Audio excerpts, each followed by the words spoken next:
time is being peace का time. So the more you sweat in peace, the less you bleed in war. मतलब जितनी आप अभी तैयारी करोगे, जितना आप अभी मेहनत करोगे इस टाइम को, 9th वाले स्टूडेंट्स, 10th के स्टूडेंट्स, 11th के स्टूडेंट्स एंड 12th के स्टूडेंट्स, ये जो टाइम है बहुत क्रूशियल टाइम है आप लोगों के लिए. तो जितना आप अभी मेहनत करोगे इसके जो फ्रूट्स हैं वो फ्रूट्स आगे जाके आप लोग खाएंगे. तो अभी समाज में बहुत सारी चीज़ें हैं आपको भटकाने के लिए. आजकल के मैं देखती हूँ स्टूडेंट्स में ड्रग्स भी बहुत ज़्यादा प्रेवलेंट है. हमारी जेन ज़ी या अल्फा जनरेशन है वो बहुत ज़्यादा इंटू ड्रग्स है. और साथ ही साथ और भी बहुत सारी चीज़ें कि आपको लक्ष्य से भटका सकती हैं. तो वो सब से हमें बचना है. इसके लिए सबसे इम्पोर्टेंट है आप लोग फोकस्ड रहे.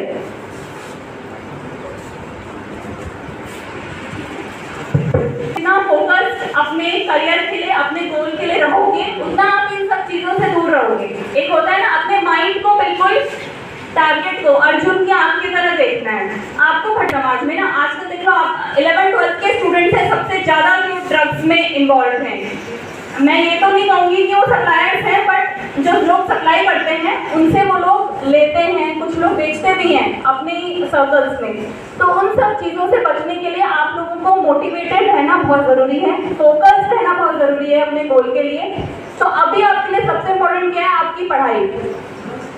आप जितनी मेहनत करोगे उतना आगे आपको अच्छा लगेगा. और अभी अगर आप समाज की इन सारी जो कुरीतियाँ इसे बोलते हैं, इन सारी अगर कुरीतियों को इन्वॉल्व हो जाओगे, इन्हें बढ़ावा दोगे, तो बाद में जाके बहुत ज़्यादा प्रॉब्लम होगी.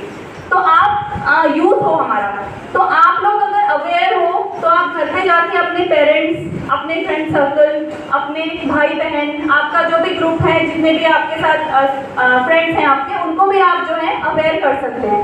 तो अभी तो पहले सबसे इम्पोर्टेंट है अपने गोल को लेके फोकस रहना कि हम बिल्कुल लगातार जो हमें बताया जा रहा है, जो भी हमारा गोल है, जो भी हमने करियर अपना सेट करना है, किसी को मेडिकल लाइन में जाना होगा, किसी को इंजीनियरिंग लाइन में जाना होगा, तो उस हिसाब से हम अभी से अपनी मेहनत करें और बाकी सारे जो डिस्टर्बेंसेज है समाज में इन सब चीज़ों से दूर रहें. और स्पेशली फॉर वुमेन अभी बहुत इम्पॉर्टेंट, आप लोग दिन पर दिन सोशल मीडिया में भी देख रहे होंगे किस तरह की चीज़ें हो रही हैं. तो महिलाओं के लिए सुरक्षित रहना और सबको सुरक्षित रखना अपने आसपास वो बहुत ज़्यादा इम्पॉर्टेंट है. तो सबसे पहले मैं ड्रग्स के ऊपर ही बोलूँगी कि ड्रग्स, कोई हाथ उठा के बताएगा ड्रग्स से आप क्या समझते हैं?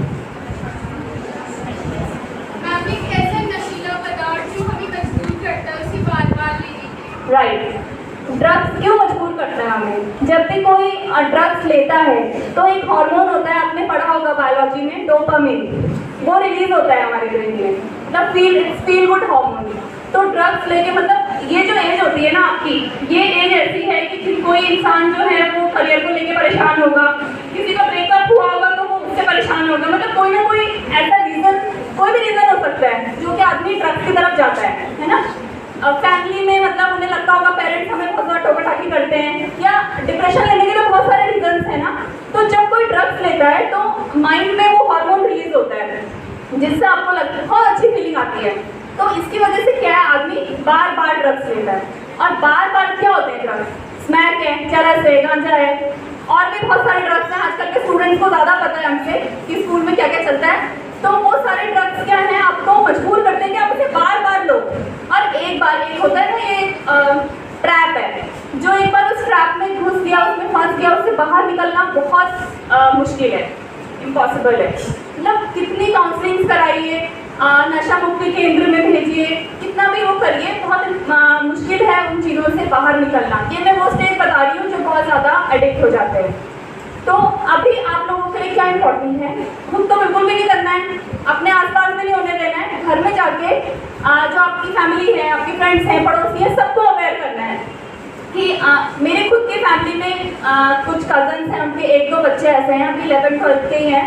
उन्होंने कम से कम 4-5 स्कूल चेंज कर दिए और बोर्डिंग में भी डाल दिया, डे बोर्डिंग में भी डाल दिया, मतलब इतनी चीज़ें कर दी कि उनकी वो हैबिट छुड़ा पाएँ, बट वो पॉसिबल नहीं हो पा रहा है. और आप यकीन मानो उनकी मतलब क्या बच्चे वो क्या बोलते हैं, बच्चे वो बोलते हैं कि हमें जीना ही नहीं है ज़्यादा, मतलब हमें 50 साल जीना है बस, ये थिंकिंग है जो ड्रग एडिक्ट से होती है और अंदर से बॉडी इतनी वीक हो जाती है। तो आप खुद सोचो एक यूथ को कैसा होना चाहिए, यूथ को तो ऐसा होना चाहिए ना कि उसको आगे पूरे देश को अपने कंधों पे लेके चल रहे हैं, तो आपको अपने को उस तरह से स्ट्रॉन्ग बनाना है।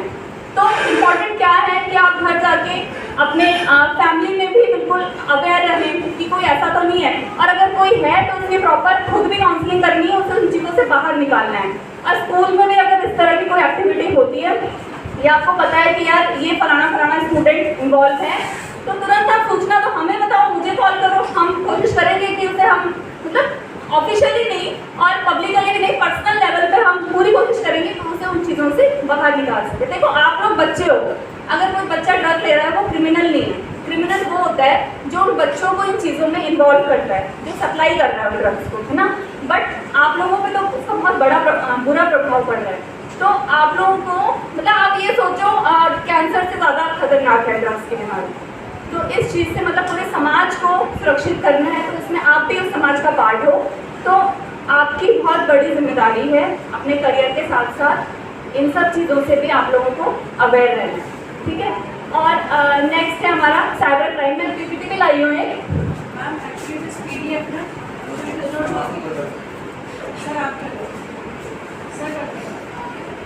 आप लोगों को कॉल आया है कभी बैंक से या किसी नंबर से OTP के लिए या इस तरह से, किसी को कभी आते हैं ना, मुझे भी आते हैं, सबको आते हैं कॉल। मतलब आप खुद सोचो ये कितना ज़्यादा कॉमन है।